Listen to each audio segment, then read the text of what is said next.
இந்த சிஸ்டம் இருக்கே, இது ஒரு முரட்டு வெள்ளக்காரனுக்கும் முட்டாள்தனமான அரசியல்வாதிக்கும் பிறந்த குழந்தை. இங்க நேர்மையா இருக்கணும்னு நினைக்கிறவன் தான் கஷ்டப்படுவான். இதை மாத்தணும். நாம மாத்தாம யாரும் இது மாத்துவா? மக்களை நேசிக்கிற நீ வெளியே போய் என்ன பண்ண போற? சிஸ்டத்துக்கு போராட்டம் பண்ண போறியா, இல்ல ஆர்ப்பாட்டம் பண்ண போறியா? அதிகாரம் இல்லாத உணர்ச்சி ஒன்று எரிச்சு கொன்றும். அதிகாரம் வலிமையானது. அந்த அதிகாரத்தை கைப்பற்றணும். சட்டமேதை டாக்டர் அம்பேத்கர் சொன்னதுதான். இங்க சிஸ்டமே உனக்கு எதிரானது. அந்த சிஸ்டத்துல அதிகாரத்தை கைப்பற்றுறதுக்கான அத்தனை கதவுகளையும் நான் திறந்து வச்சிருக்கேன். அதிகாரத்தை கைப்பற்றி சிஸ்டத்தை சரி பண்ணிக்கங்க. சிஸ்டத்தை சரி பண்ணவே நாம அதிகாரத்தை கைப்பற்ற வேண்டியிருக்கு. நீங்க போட்டியில காட்டின வேகத்தை வேலையில காட்டினா ஒரு ஐபிஎஸ் ஆபீசராவோ இல்ல ஒரு டிபிஎஸ் ஆபீசராவோ அதிகாரத்தோட மக்கள் பக்கம் வந்து நிக்கலாம்.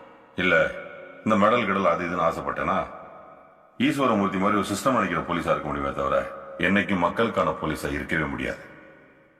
மக்களுக்கு ஒரு பிரச்சனைனா அவ சந்திக்கிற முதல் நபர் போலீஸ்காரன் தான்.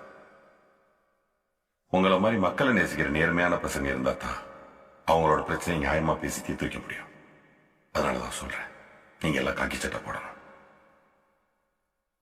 அறிவு, நமக்கு ஒரு கஷ்டம், அங்கதானே போய் நிக்கிறோம்.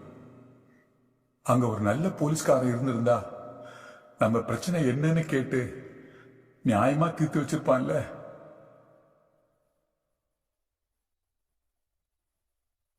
ஐயா, எனக்கு ஒரே ஒரு ஆசை. சொல்லு. ஒரே ஒரு கட்டிப்பிடிச்சிப்போம். மக்களுக்காக களத்துல நிக்க போறவங்களை நான் தான்டா கண்டுபிடிக்கணும்.